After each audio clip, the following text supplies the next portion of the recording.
Ng bulaklak ng malunggay. Ano? Sarap to sa munggo. Bulaklak ng malunggay. Ayan o, nasa taas tayo. Yan. Nasa taas. Kuha tayo ng bulaklak ng malunggay. Ayan o, bunga o. Kunin natin yung bunga. Yung bunga ng malunggay.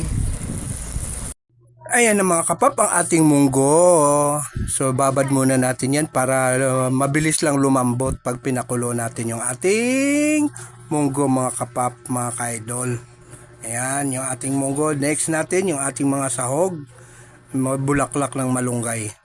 Ayan yung ating bulaklak ng malunggay. Oh. Ang dami oh. Ang daming bulaklak ng malunggay. Tapos may mga bunga tayo ng malunggay. Ayan.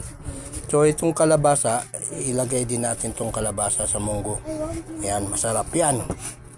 Okay, let's go. Pritong isda na lang mga ka-idol, mga kapaps, ang ihahalo natin sa ating munggo. Kasi wala akong mahanapan na tinapa.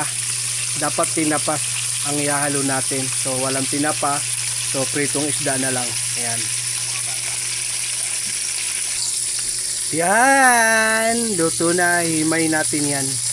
Ayan. Ayan na. Ay yung kawali.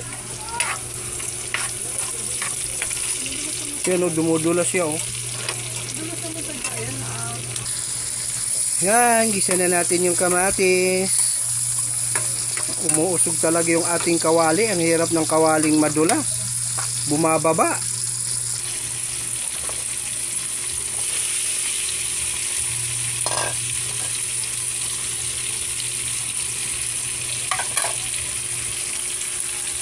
Okay na, ilagay na natin ang atin dito sa munggo. Ayan.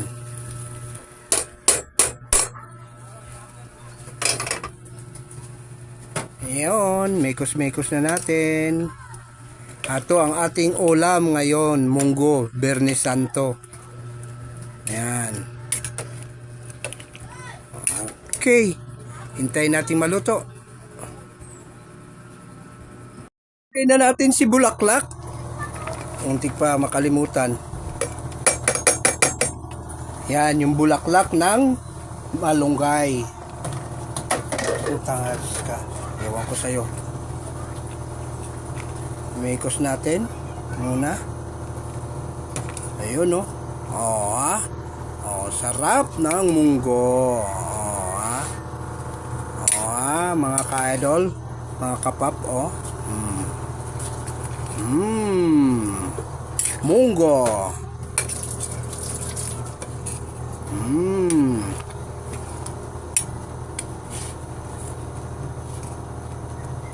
Kain na kayo. Kain na.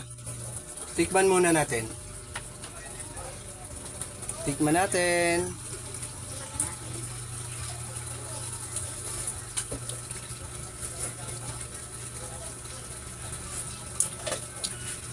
Okay. The best ang ating munggo. You.